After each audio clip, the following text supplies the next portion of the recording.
ओम शांति। 10 अक्टूबर 2025 की मुरली से सुनते हैं बाबा के आज के अनमोल मधुर महावाक्य। मीठे बच्चे, तुम्हें एक बाप से एक मत मिलती है जिसे अद्वैत मत कहते हैं। इसी अद्वैत मत से तुम्हें देवता बनना है। मीठे बच्चे, तुम्हें एक बाप से एक मत मिलती है जिसे अद्वैत मत कहते हैं। इसी अद्वैत मत से तुम्हें देवता बनना है। प्रश्न, मनुष्य इस भूल भुलैया के खेल में सबसे मुख्य बात कौन सी भूल गए हैं? उत्तर, हमारा घर कहाँ है उसका रास्ता ही इस खेल में आकर भूल गए हैं। पता ही नहीं है कि घर कब जाना है और कैसे जाना है। अभी बाप आए हैं तुम सबको साथ ले जाने। तुम्हारा अभी पुरुषार्थ है बानी से पड़े स्वीट होम में जाने का। गीत, रात के राही थक मत जाना। ओम शांति। गीत का अर्थ और कोई समझ ना सके।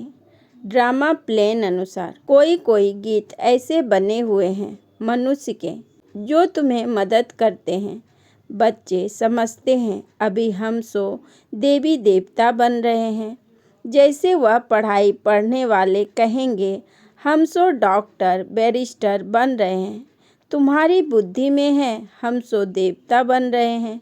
तुम जानते हो यह चक्र घूमकर अभी हम कलयुग के भी अंत में आकर पहुँचे हैं और कोई की बुद्धि में चक्र नहीं आएगा।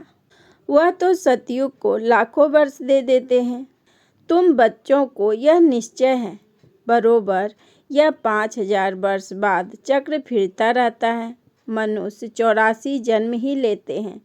हिसाब है ना। इस देवी देवता धर्म को अद्वैत धर्म भी कहा जाता है। अद्वैत शास्त्र भी माना जाता है। वह भी एक ही है। बाकी तो अनेक धर्म हैं। शास्त्र भी अनेक हैं। तुम हो एक द्वारा एक मत मिलती है उसको कहा जाता है अद्वैत मत। यह अद्वैत मत तुमको मिलती है देवी देवता बनने के लिए। यह पढ़ाई है ना, इसलिए बाप को ज्ञान सागर नॉलेज फुल कहा जाता है। बच्चे समझते हैं हमको भगवान पढ़ाते हैं नई दुनिया के लिए। यह भूलना नहीं चाहिए। स्कूल में स्टूडेंट कभी टीचर को भूलते हैं क्या? नहीं। गिरस्थ व्यवहार में रहने वाले भी जास्ती पोजीशन पाने के लिए पढ़ते हैं। तुम भी गिरस्थ व्यवहार में रहते हुए पढ़ते हो अपनी उन्नति करने के लिए। दिल में यह आना चाहिए हम बेहद के बाप से पढ़ रहे हैं। शिव बाबा भी बाबा है, प्रजापिता ब्रह्मा भी बाबा है। प्रजापिता ब्रह्मा आदि देव नाम वाला है, सिर्फ पास्ट हो गए हैं। जैसे गांधी भी पास्ट हो गए हैं। उनको बापूजी कहते हैं परंतु समझते नहीं, ऐसे ही कह देते हैं। यह शिव बाबा सच सच है, ब्रह्मा बाबा भी सच सच है, लौकिक बाप भी सच सच होता है। बाकी मेयर आदि को तो ऐसे ही बापू कह देते हैं। वह सब है आर्टिफिशियल, यह है रियल। परमात्मा बाप आकर आत्माओं को प्रजापिता ब्रह्मा द्वारा अपना बनाते हैं। उनके तो जरूर ढेर बच्चे होंगे। शिव बाबा की तो सब संतान हैं, उनको सब याद करते हैं। फिर भी कोई उनको ही नहीं मानते, पक्के नास्तिक होते हैं जो कहते हैं यह संकल्प की दुनिया बनी हुई है। अभी तुमको बाप समझाते हैं। यह बुद्धि में याद रखो हम पढ़ रहे हैं, पढ़ाने वाला है शिव बाबा। यह रात दिन याद रहना चाहिए। यही माया घड़ी घड़ी भुला देती है, इसलिए याद करना होता है। बाप टीचर गुरु तीनों को भूल जाते हैं, है भी एक ही फिर भी भूल जाते हैं। रावण के साथ लड़ाई इसमें है। बाप कहते हैं हे आत्माएं, तुम सतो प्रधान थी अभी तमो प्रधान बनी हो। जब शांति धाम में थी तो पवित्र थी। प्योरिटी के बिगर कोई आत्मा ऊपर में रह नहीं सकती। इसलिए सब आत्माएं पतित पावन बाप को बुलाती रहती है। जब सभी पतित तमो प्रधान बन जाते हैं तब बाप आकर कहते हैं, मैं तुमको सतो प्रधान बनाता हूँ। तुम जब शांति धाम में थे तो वहाँ सब पवित्र थे। अपवित्र आत्मा वहाँ कोई रह न सके। सबको सजाएं भोग कर पवित्र जरूर बनना है। पवित्र बने बिगर कोई वापिस जा ना सके। भल कोई कह देते हैं ब्रह्म में लीन हुआ, फलाना ज्योति ज्योत समाया। यह सब है भक्ति मार्ग की अनेक मतें।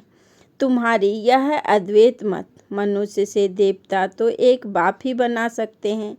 कल्प कल्प बाप आते हैं पढ़ाने।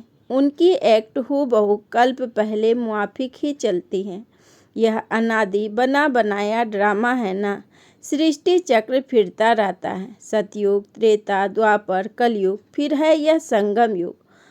मुख्य धर्म भी यह है, डिटिज्म, इस्लामिज्म, बुद्धिज्म, क्रिश्चियनिज्म, अर्थात जिसमें रजाई चलती है। ब्राह्मणों की रजाई नहीं है, ना कौरवों की रजाई है। अभी तुम बच्चों को घड़ी घड़ी याद करना है। बेहद के बाप को तुम ब्राह्मण को भी समझा सकते हो। बाबा ने बहुत बार समझाया है। पहले पहले ब्राह्मण चोटी है, ब्रह्मा की वंशावली पहले पहले तुम हो, यह तुम जानते हो। फिर भक्ति मार्ग में हम ही पूज्य से पुजारी बन जाते हैं। फिर अभी हम पूज्य बन रहे हैं। वह ब्राह्मण गृहस्थी होते हैं, ना कि सन्यासी। सन्यासी हठ योगी है। घरबार छोड़ना हठ है ना। हठ योगी भी अनेक प्रकार के योग सिखलाते हैं। जयपुर में हठ योगियों का भी म्यूजियम है। राजयोग के चित्र हैं नहीं, राजयोग के चित्र हैं ही यहाँ देलवाड़ा में। इनका म्यूजियम तो है नहीं। हठ योगी के कितने म्यूजियम हैं। राजयोग का मंदिर यहाँ भारत में ही है। यह है चैतन्य। तुम यहाँ चैतन्य में बैठे हो। मनुष्य को कुछ भी पता नहीं कि स्वर्ग कहाँ है। देलवाड़ा मंदिर में नीचे तपस्या में बैठे हैं। पूरा यादगार है। जरूर स्वर्ग ऊपर ही दिखाना पड़े, मनुष्य फिर समझ लेते कि स्वर्ग ऊपर में है। यह तो चक्र फिरता रहता है। आधा कल्प के बाद स्वर्ग फिर नीचे चला जाएगा, फिर आधा कल्प स्वर्ग ऊपर आएगा। इनकी आयु कितनी है कोई जानते नहीं। तुमको बाप ने सारा चक्र समझाया है। तुम ज्ञान लेकर ऊपर जाते हो, चक्र पूरा होता है, फिर नए सिर चक्र शुरू होगा। यह बुद्धि में चलना चाहिए। जैसे वह नॉलेज पढ़ते हैं तो बुद्धि में किताब आदि सब याद रहते हैं ना। यह भी पढ़ाई है। यह भरपूर रहना चाहिए, भूलना नहीं चाहिए। यह पढ़ाई बूढ़े जवान बच्चे आदि सबको हक है पढ़ने का। सिर्फ अल्प को जानना है। अल्प को जान लिया तो बाप की प्रॉपर्टी भी बुद्धि में आ जाएगी। जानवर को भी बच्चे आदि सब बुद्धि में रहते हैं ना। जंगल में जाएंगे तो भी घर और बछड़े याद आते रहेंगे। आपे ही ढूंढ कर आ जाते हैं। अब बाप कहते हैं बच्चे मामेकम याद करो और अपने घर को याद करो जहाँ से तुम आए हो पाठ बजाने। आत्मा को घर बहुत प्यारा लगता है। कितना याद करते हैं, परंतु रास्ता भूल गए हैं। तुम्हारी बुद्धि में है हम बहुत दूर रहते हैं, परंतु वहाँ जाना कैसे होता है, क्यों नहीं हम जा सकते हैं, यह कुछ भी पता नहीं है। इसलिए बाबा ने बताया था भूल भुलैया का खेल भी बनाते हैं। जहाँ से जाएं दरवाज़ा बंद। अभी तुम जानते हो इस लड़ाई के बाद स्वर्ग की दरवाज़ा खुलना है। इस मृत्यु लोक से सब जाएंगे। इतने सब मनुष्य नंबरवार धर्म अनुसार और पाठ अनुसार जाकर रहेंगे। तुम्हारी बुद्धि में यह सब बातें हैं। मनुष्य ब्रह्म तत्व में जाने के लिए कितना माथा मारते हैं। वाणी से परे जाना है। आत्मा शरीर से निकल जाती है तो फिर आवाज़ नहीं रहता। बच्चे जानते हैं हमारा तो वह स्वीट होम है, फिर देवताओं की है स्वीट राजधानी, अद्वैत राजधानी। बाप आकर राजयोग सिखलाते हैं, सारी नॉलेज समझाते हैं, जिससे फिर भक्ति में शास्त्र आदि बैठ बनाए हैं। अभी तुमको वह शास्त्र आदि नहीं पढ़ना है। उन स्कूलों में बुढ़िया आदि नहीं पढ़ती, यहाँ तो सब पढ़ते हैं। तुम बच्चे अमर लोक में देवता बन जाते हो। वहाँ कोई ऐसे अक्षर नहीं बोले जाते जिससे किसी की ग्लानि। अभी तुम जानते हो स्वर्ग पास्ट हो गया है, उनकी महिमा है, कितने मंदिर बनाते हैं। उनसे पूछो यह लक्ष्मी नारायण कब होकर गए हैं, कुछ भी पता नहीं है। अभी तुम जानते हो हमको अपने घर जाना है। बच्चों को समझाया है ओम का अर्थ अलग है और सो हम का अर्थ अलग है। उन्होंने फिर ओम सो हम सो का अर्थ एक कर दिया है। तुम आत्मा शांति धाम में रहने वाली हो, फिर आती हो पाठ बजाने। देवता क्षत्रिय वैश्य शूद्र बनते हैं। ओम अर्थात हम आत्मा, कितना फर्क है। वह फिर दोनों को एक कर देते हैं। यह बुद्धि से समझने की बात है। कोई पूरी रीति समझते नहीं हैं तो फिर झुटका खाते रहते हैं। कमाई में कभी झुटका नहीं खाते हैं।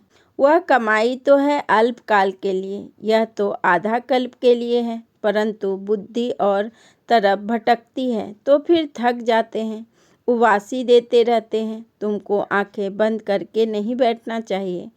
तुम तो जानते हो आत्मा अविनाशी है, शरीर विनाशी है। कलयुगी नरकवासी मनुष्य को देखने और तुम्हारे देखने में भी रात दिन का फर्क हो जाता है। हम आत्मा बाप द्वारा पढ़ते हैं, यह कोई को पता नहीं है। ज्ञान का सागर परम पिता परमात्मा आकर पढ़ाते हैं। हम आत्मा सुन रही हैं। अपने को आत्मा समझ। बाप को याद करने से विकर्म विनाश होंगे, तुम्हारी बुद्धि ऊपर चली जाएगी। शिव बाबा हमको नॉलेज सुना रहे हैं, इसमें बहुत रिफाइन बुद्धि चाहिए। रिफाइन बुद्धि करने के लिए बाप युक्ति बताते हैं। अपने को आत्मा समझने से बाप जरूर याद आएंगे। अपने को आत्मा समझते ही इसलिए हैं कि बाप याद पड़े, संबंध रहे। जो सारा कल्प टूटा है वहाँ तो है प्रारब्ध, सुख ही सुख, दुख की बात नहीं। उनको हेविन कहते हैं। हेविनली गॉड फादर ही हेविन का मालिक बनाते हैं। ऐसे बाप को भी कितना भूल जाते हैं। बाप आकर बच्चों को एडाप्ट करते हैं। मारवाड़ी लोग बहुत एडाप्ट करते हैं तो उनको खुशी होगी ना। मैं साहूकार की गोद में आया हूँ। साहूकार का बच्चा गरीब के पास कभी नहीं जाएगा। यह प्रजापिता ब्रह्मा के बच्चे हैं तो जरूर मुख वंशावली होंगे ना। तुम ब्राह्मण हो मुख वंशावली, वह है कुख वंशावली। इस फर्क को तुम जानते हो। तुम जब समझाओ तब मुख वंशावली बने। यह एडप्शन है। स्त्री को समझते हैं मेरी स्त्री। अब स्त्री कुख वंशावली है या मुख वंशावली? स्त्री है ही मुख वंशावली।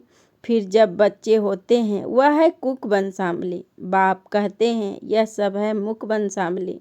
मेरी कहने से मेरी बनी ना, मेरे बच्चे हैं यह कहने से नशा चढ़ता है। तो यह है सब मुख वंशावली।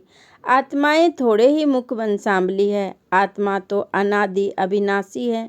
तुम जानते हो यह मनुष्य सृष्टि कैसे ट्रांसफर होती है। पॉइंट्स तो बच्चों को बहुत मिलती है, फिर भी बाबा कहते हैं और कुछ धारण नहीं होती है, मुख नहीं चलता है। तो अच्छा, तुम बाप को याद करते रहो तो तुम भाषण आदि करने वालों से ऊंच पद पा सकते हो। भाषण करने वाले कोई समय तूफान में गिर पड़ते हैं, वह गिरे नहीं। बाप को याद करते रहो तो जास्ती पद पा सकते हो। सबसे जास्ती तो विकार में गिरते हैं तो 5 मार मंजिल से गिरने से हड्डी गुड्डी टूट जाते हैं। 5वीं मंजिल है देह अभिमान, 4थी मंजिल है काम, फिर उतरते आओ। बाप कहते हैं काम महाशत्रु है। लिखते भी हैं बाबा हम गिर पड़े। क्रोध के लिए ऐसे नहीं कहेंगे कि हम गिर पड़े। काला मुख करने से बड़ी चोट लगती है। फिर दूसरे को कह ना सके कि काम महाशत्रु है। बाबा बार बार समझाते हैं क्रिमिनल आँखों की बहुत संभाल करनी है। सतयुग में होने की बात नहीं, क्रिमिनल आई होती नहीं, सिविल आई हो जाती है। वह है सिविलियन राज। इस समय है क्रिमिनल दुनिया। अभी तुम्हारी आत्मा को सिविलाइज मिलती है जो 21 जन्म काम देती है। वहाँ कोई भी क्रिमिनल नहीं बनते। अब मुख्य बात बाप समझाते हैं। बाप को याद करो और 84 के चक्र को याद करो। यह भी वंडर है जो श्री नारायण है, वही अंत में आकर भाग्यशाली रथ बनते हैं। उसमें बाप की प्रवेशता होती है तो भाग्यशाली बनते हैं। ब्रह्मा सो विष्णु, विष्णु सो ब्रह्मा, यह 84 जन्मों की हिस्ट्री बुद्धि में रहनी चाहिए। अच्छा, मीठे मीठे सिक्की लदे बच्चों प्रति माता पिता बाप दादा का याद प्यार और गुड मॉर्निंग। रूहानी बाप की रूहानी बच्चों को नमस्ते। हम रूहानी बच्चों की रूहानी बाप दादा को पदम गुना नमस्ते नमस्ते नमस्ते। Good morning. शुक्रिया बाबा, शुक्रिया। धारणा के लिए मुख्य सार। नंबर 1, बाप की याद से बुद्धि को रिफाइन बनाना है। बुद्धि पढ़ाई से सदा भरपूर रहे। बाप और घर सदा याद रखना है और याद दिलाना है। नंबर 2, इस अंतिम जन्म में क्रिमिनल आई को समाप्त कर सिविल आई बनानी है। क्रिमिनल आँखों की बड़ी संभाल रखनी है। वरदान, दातापन की स्थिति और समाने की शक्ति द्वारा सदा विघ्न विनाशक समाधान स्वरूप भव। दातापन की स्थिति और समाने की शक्ति द्वारा सदा विघ्न विनाशक समाधान स्वरूप भव। विस्तार में बाबा ने कहा, विघ्न विनाशक समाधान स्वरूप बनने का वरदान विशेष 2 बातों के आधार से प्राप्त होता है। पहला, सदा स्मृति रहे कि हम दाता के बच्चे हैं, इसलिए मुझे सबको देना है। रिगार्ड मिले, स्नेह मिले तब स्नेही बने, नहीं, मुझे देना है। नंबर 2, स्वयं के प्रति तथा संबंध संपर्क में सर्व के प्रति समाने की शक्ति स्वरूप सागर बनना है। इन्हीं 2 विशेषताओं से शुभ भावना शुभ कामना से संपन्न समाधान स्वरूप बन जाएंगे।